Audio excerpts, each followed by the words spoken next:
I never seen such a fucking network like NBC have so many fucking commercials. It's true. Watch Saturday Night's Main Event last night. You'll figure out the reason for that. By the way, I did a skit on that, by the way. I'll discuss that later in the podcast. Well, not for saying, what's going on, everybody? Welcome to episode No Limits to Lucas, WWE Saturday Night's Main Event, May 24th, 2025 review on No Limits to Lucas. Oh my god, the fucking commercials. I swear to God, I feel like W is rushing this shit just to get to the fucking commercials on NBC and Universal Network. Oh, it's Universal, well, you get the fucking point. NBC Network, I don't fucking care, dude. I never seen so many fucking commercials in my motherfucking life, man. Oh my god, man. Yo, Timmy, what are we doing for freaking, the commercials today? I don't know, put on some, Zempic commercial. I don't think we'll be on it, but I don't fucking know. I'm just making an example, people. You don't know about that skit I did? Go check out my Facebook, my Instagram, my TikTok, and either my Twitter or YouTube Shorts. You see that freaking little bit of a skit I did? It's blowing up big time, to say the least.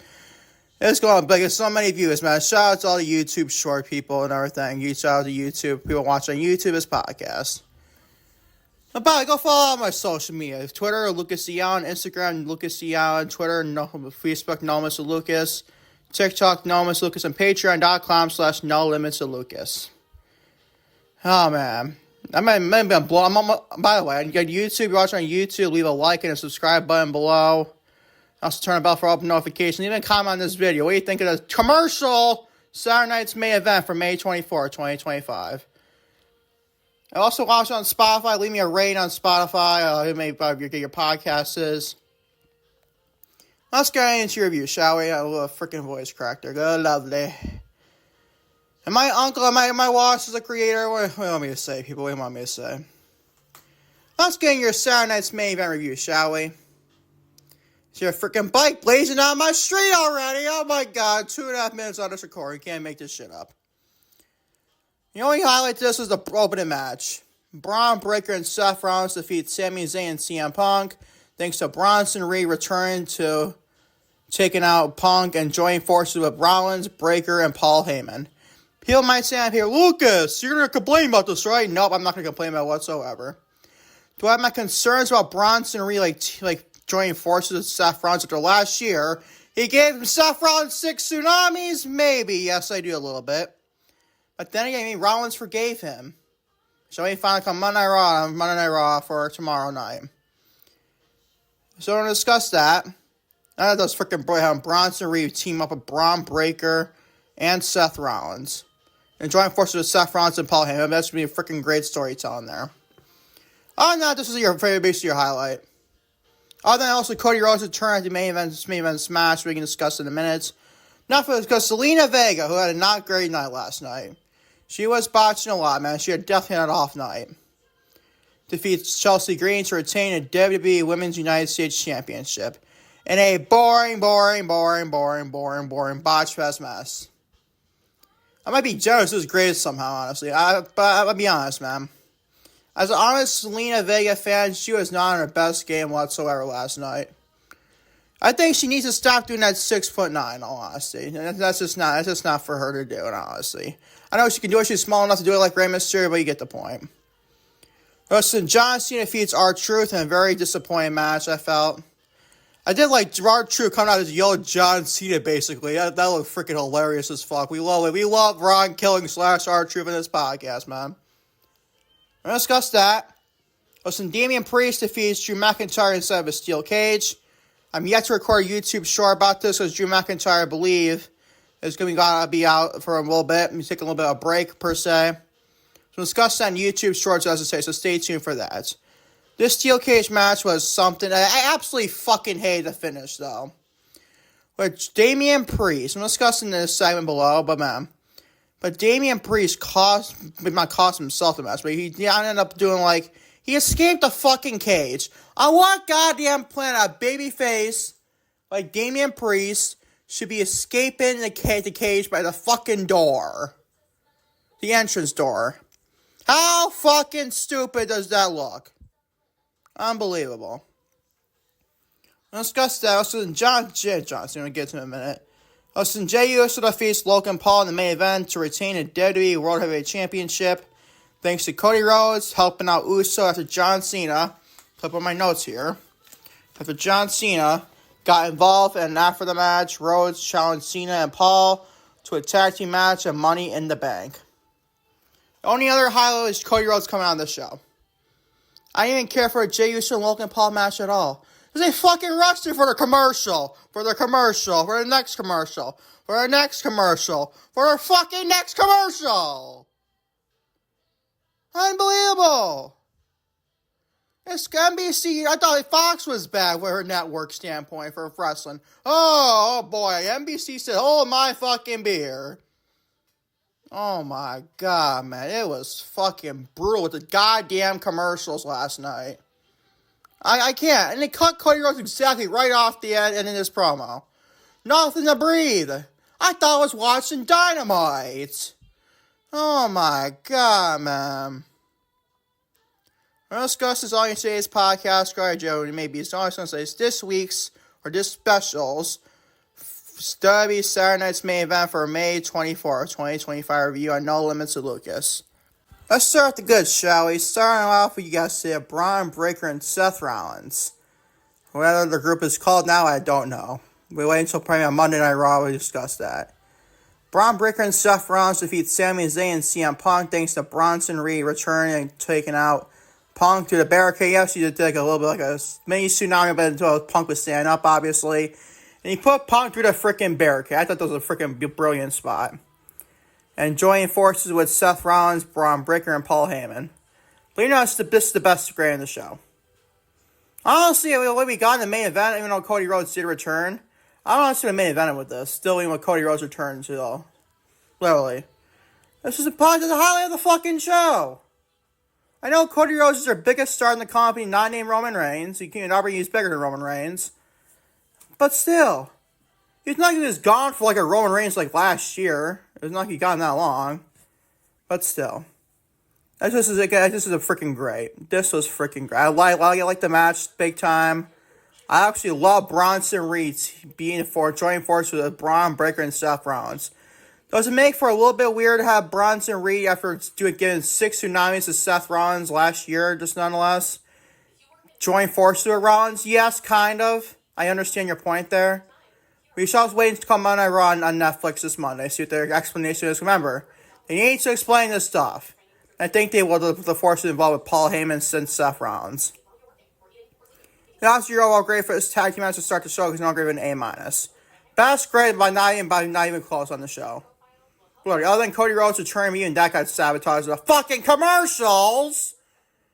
But then again, the match got a lot of fucking commercials too. That's unbelievable. Commercial after fucking commercial after fucking commercial after fucking commercial. Unbelievable. A- to grade was with Bron Breakker and Seth Rollins defeating CM Punk and Sami Zayn. Moving on to Zelina Vega, the reigning defending WWE Women's United States Champion. She defeats Chelsea Green to, like I said, retain the WWE Women's United States Championship. A big fat C. What the fuck are we doing? Another Zelina Vega and Chelsea Green match with the same fucking outcome. I understand that Zelina Vega was not going to lose that title last night. And trust me, I know that. I know that big time. But still, why do we have to have this on the show? I know like Triple H want to do 4 matches or 5 matches per show. This could have easily been 4.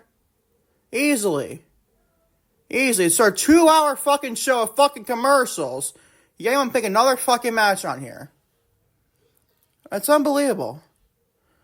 Oh my god, man. I was bored out of my mind watching this match. And I love both of them. I love Zelina Vega. I actually love Chelsea Green. But dude, this was fucking boring. And the botches Zelina was doing in this match was freaking not good. Not good at all. It was just a big fat C. I'm not blaming her per se, because we all have off nights. I have my off nights as podcast, you can freaking probably could tell. But still. I'm actually on my A game today, though, shall we? That skit tells you otherwise. You see on YouTube Shorts, man. You can tell that. It tells you otherwise I'm having a bad day. Yeah, so, whatever. Let's move on. This Zelina, Vega, and Chelsea Green match for United States Championship on the females is all great to see. Moving on to John Cena, the reigning defending undisputed WWE champion. Defeats R-Truth. Ron Cena is his name, actually. Don't know the context about that R-Truth, but after John Cena made his entrance as the new John Cena, R-Truth came out as the old John Cena, where he's all Humpty Dumpty towards the fans and everything. He's running, he just secret run to the ring and did like the salute of the stuff like that. He took off the hat, whatever. The last time it's not a banner, you get the fucking point. John Cena, I was looking forward to this kind of for the storyline involved, but this fell flat on its face. Let's be real. Other than the R-Truth coming out as the old John Cena, this does nothing involved here. Was there teasing like babyface John Cena coming back, the old John Cena coming back for a full-fledged John Cena himself? There was that. But I don't think that's definitely changed at the end of the show, with John Cena still being his heel ways. I mean, after he helped Logan Paul against Jey Uso after he failed with Cody Rhodes' return, we get the point. This John Cena R-Truth match, man. 4 fucking minutes. Not even big time generous, it was great. What the fuck are we doing with John Cena's final run? This heel turn's falling flat on his face. You know, I said, Lucas, what's his point? He's gonna ruin wrestling. There's a difference between ruining wrestling and full-fledged ruining wrestling to the umpteenth degree. Literally, there's a difference. This is just a complete nausea on ruining wrestling. And I'm John Cena, a diehard fan. But man, dude, this heel turn, I mean, why I tell you if it's not, I'm not enjoying it.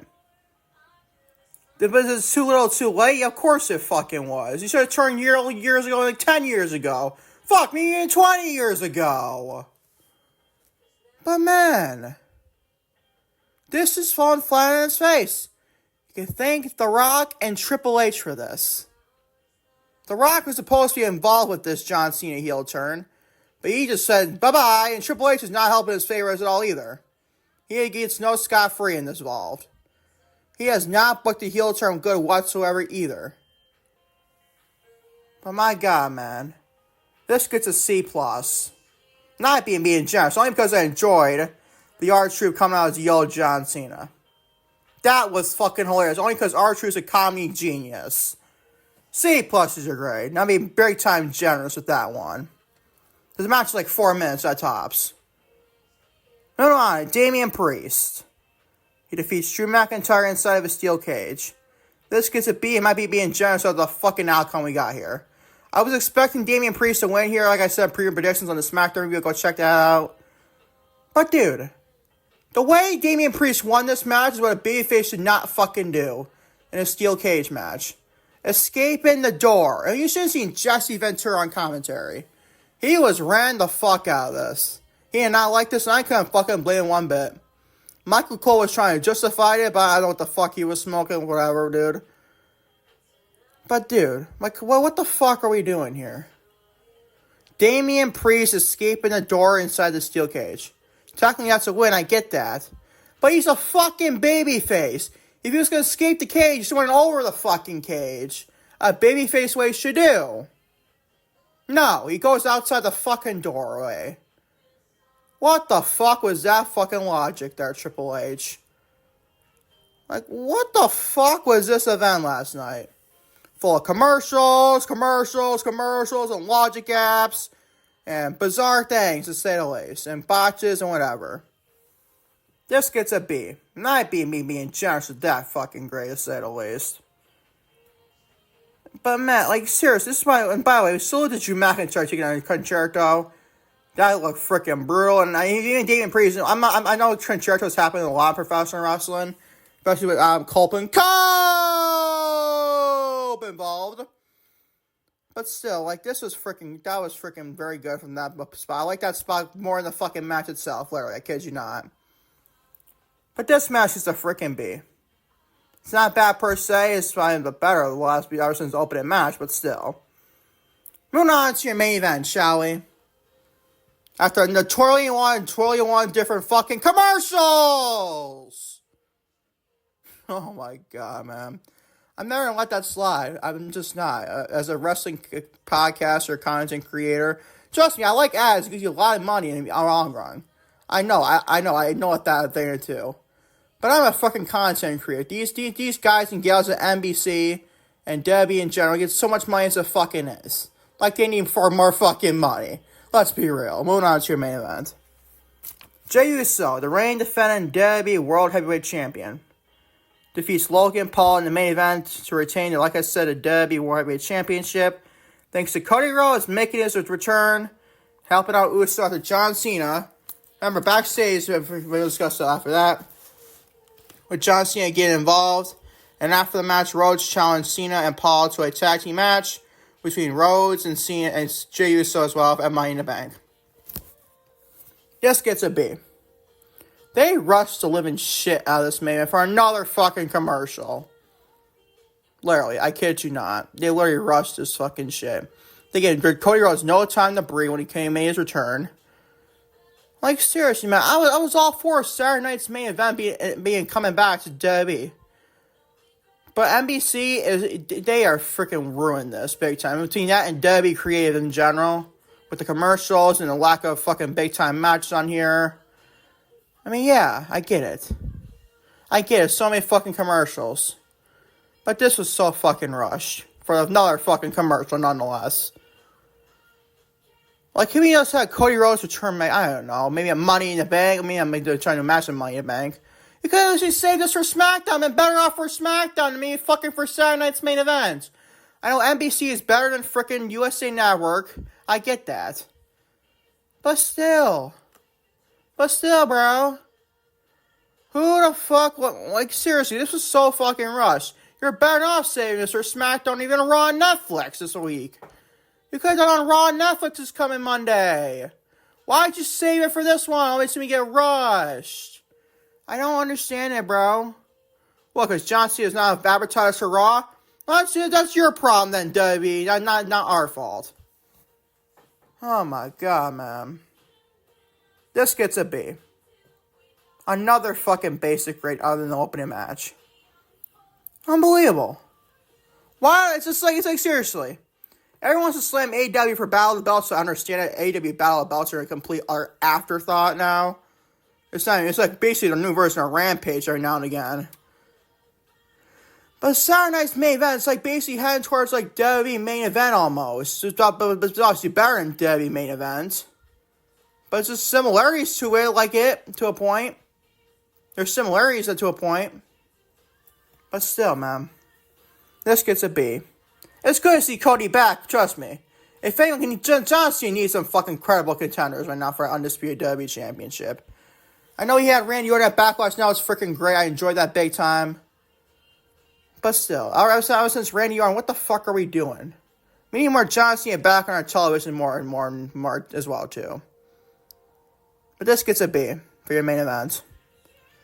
For an NBC fucking special and for WWE, you'd think it'd be a big time deal, right? This overall shows it's an overall of a B-. How's that for a big time feel over NBC, right? It's their own fucking fault, half of them, though, with all these fucking commercials. And you know how it's on WWE Triple H's fault. Literally. The creative on this show wrestling's at an all-time low right now. Like, maybe not an all-time low for, like, Vince McMahon days. I'm not talking about Triple H himself. For a Triple H-led product, this is an all-time low for his part. That's what I'm trying to say. That is what I'm trying to say. This overall show is an argument of a B-. Seriously, other than the opening match and Cody Rhodes returning, the Cody Rhodes return part got overshadowed by the fucking commercials. Even that got overshadowed big time. But outside the open match, I didn't give a single fuck about this show. I just didn't. What do you want me to say? What was this fucking show, man? What was this damn show? I have a hard time calling it Saturday Night's Main Event because we got a lot of Saturday Night's Main Event back in, like, the 20th century, to say the least, people. Not that I watched it, per se. I just heard about the highlights and shit. Trust me, WWE goes over that. It's unbelievable they do. This overall show for WWE Saturday Night's main event, May 24, 2025, is an overall grade B-. But that's not the end of your. I'm not going to overall show stand next year. 2 more shows, believe it or not, the grade. Your WWE Battleground 2025 and also your AEW Double or Nothing 2025 review and grades as well. It'll be a jam-packed, it's basically WrestleMania week, basically. Mini WrestleMania week. With a lot of grades to show for stands this week for sure. And that is your WWE Saturday Night's main event, May 24, 2025 review. And thank you all for watching. Nolan, Mr. Lucas, WWE Saturday Night's main event, May 24, 2025. So it'll be on Sunday, May 25th, 2025. And enjoy WWE Battleground 2025 and AEW Double or Nothing 2025. I'll have your reviews tomorrow. I'm Nolan, Mr. Lucas, around maybe early. The first one will probably be Battleground. And the second one will probably be Double or Nothing, to say the least. So we're going to do both those grades and everything else. And thank you all for watching the podcast. Catch you all tomorrow for 2 uploads on Nolan, Mr. Lucas. And also, check me out later on YouTube Shorts. A lot of all your news throughout the day. And I got to do a Drew McIntyre update for sure, like I said earlier in this review. Until then, peace, love, and out. Take care of you. I love you all big time, to say the least.